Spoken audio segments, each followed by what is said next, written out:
Hello everyone and welcome to today's online class for class 12.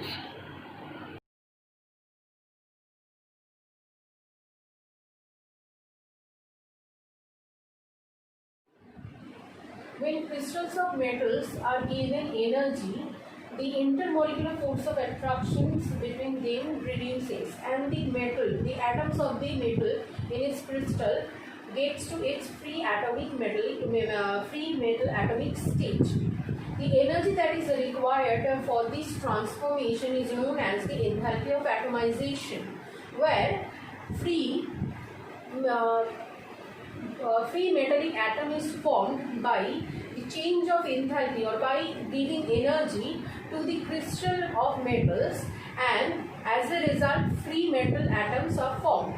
Now this energy of atomization, the magnitude, the amount of energy of atomization required by the crystal to produce free metal atom is depend on the intermolecular force of attraction, that is the metallic bond between the particles of the between the atoms of the metal atoms of the metal in the crystal. Now, if the metallic bond between the particles are extremely strong in the crystal, in that case the energy of atomization or the enthalpy of atomization required to produce free metal atom will be extremely high. Like in the case for d block elements, where large amount of unpaired electron is present in its valence shell, as a result a strong metallic bond is formed in the crystal of d block elements. As a result, higher amount of enthalpy of atomization is required to break the metallic bond in a d block crystal metal of a d block elements. That's why among all the metals, d block or the transition metal as in general possesses higher amount of enthalpy of atomization. Regarding this enthalpy of atomization of the transition metals, a question arises, a statement actually arises, which says that the enthalpy of atomization delta H increases with the increasing atomic number and reaches a maximum at a middle of every series, that is 3D series, 4D series, 5D series, every series, and then almost regularly decreases. Explain.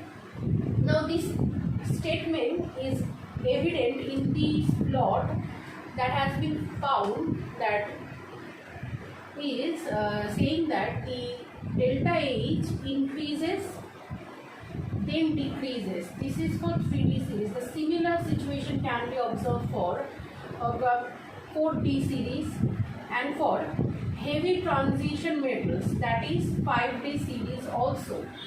Now, why this thing happen is because with the increase in atomic number, the unpaired electron increases till the mid portion of every series. As a result, the probability of metallic bond also increases, and evidently the delta H of atomization is also increases. After the mid portion of each series, the number of unpaired electron decreases. Therefore, the numbers of or the probability of metal bond decreases, which evidently result in the decrease or almost regular decrease in the delta HA. Now, this delta HA for the 4D series is shown in this figure, is found to be much more compared to the 3D series, first transition series, and the heavy metal series, that is the 5D series. The delta HA graph for the 5D series is found to be the highest. Now, why this thing is happening is because due to the newer incorporation of the outermost shell, the probability or the number of unpaired electron, the d electron, is getting higher.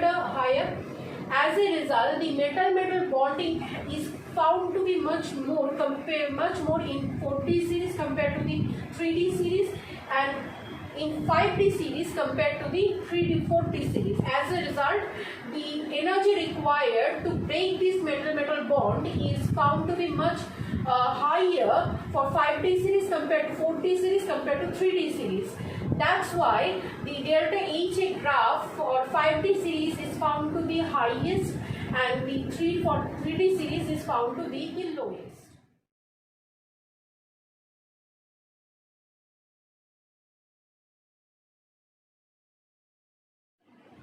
The metallic and covalent radii of 3D series. Metallic and covalent radii of 3D series is given in this chart.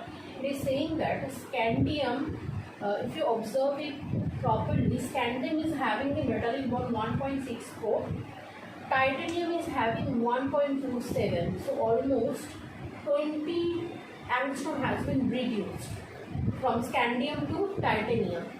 From titanium to vanadium, it is 1.35 from 1.47 angstrom. So the reduction is almost 8 angstrom. On chromium, in chromium, the metallic radii is 1.29 angstrom. In the previous metal, vanadium, it was 1.35, that is the reduction is almost 6 angstrom. In manganese, it is 1.27, whereas in chromium it was 1.29. So only the 2 angstrom reduction has been happened in the coming from chromium to manganese. From manganese to iron, the metallic radius is 1.26 angstrom. In cobalt again 1.25. In nickel again 1.25. So it is almost no amount of reduction is observed from the mid portion of the series, then going towards the end of the series. At the end, after nickel, copper is having, instead of the decrease in reduction as it was observed throughout the series, it is increased. The radii, the metallic radii is increased in copper from coming from nickel. It is found to be 1.28, whereas in the previous metal, which is nickel, it is 1.25 angstrom. And in the last one, a drastic amount of increase is observed in the form of 1.37 angstrom. The same kind of situation can be observed for the covalent radii also. Whereas from scandium to chromium, you can see the scandium having the covalent radii 1.44 angstrom, titanium having 1.32 angstrom, almost 12 angstrom has been reduced. From titanium to vanadium, where vanadium is having 1.22 angstrom, the reduction in the covalent radii is almost 10 angstrom.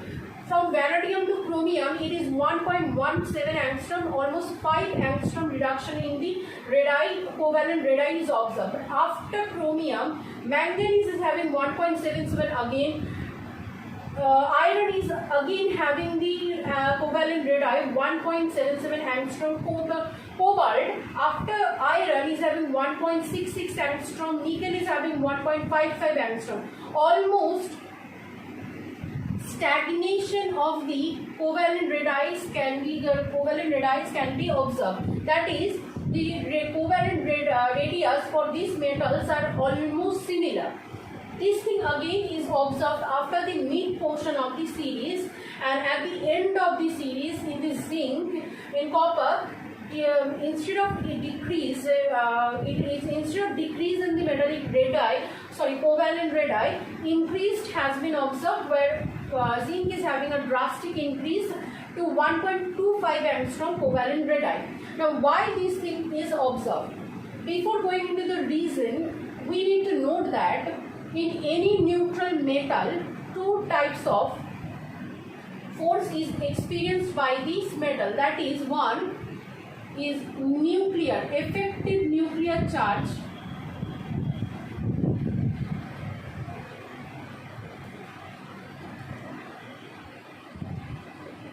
Effective nuclear charge is experienced by the outermost valence shell electrons, and the second one is the screening effect.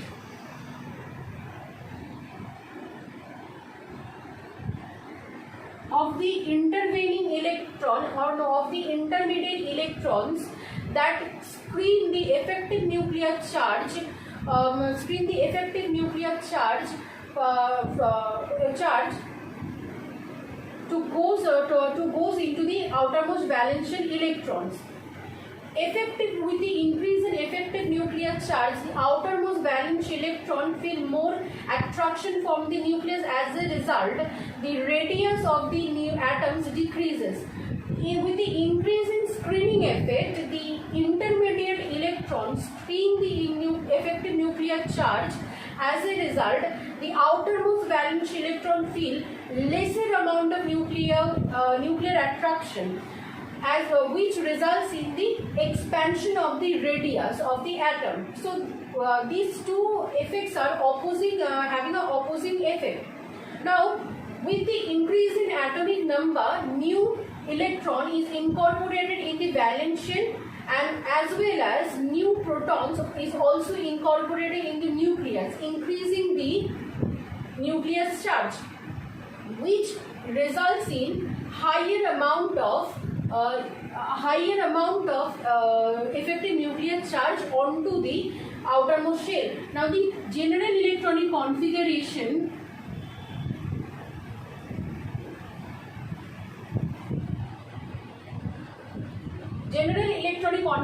for 3D series for the d block element is this one, and for specifically 3D series it is 3D 1 to 10 and 4s 1 to 2. Now, the outermost valence electron is 4s orbital electrons, and the electrons that with the increase in atomic number, the new incoming electron incorporated in the 3D series, which is the penultimate orbital of the valence 4s orbital. With the incorporation of the new electron in the 3D series, the screening effect increases because this is the penultimate shell in which the incoming electron is incorporated. But with the incorporation of proton in the nucleus, the effective nuclear charge also increases. But at the initial, as the number of unpaired electrons inside this penultimate 3D series is quite low, as a result, the effective increase in effective nuclear charge overcome the screening effect of the 3D orbital electrons, which results in the decrease of atomic decrease in the radius of the atom, which can be observed in this chart. From scandium to titanium, titanium to vanadium, vanadium to chromium, where with the incorporation of incoming electron in the 3D series and in the proton in the nucleus, increased amount of effective nuclear charge reduces the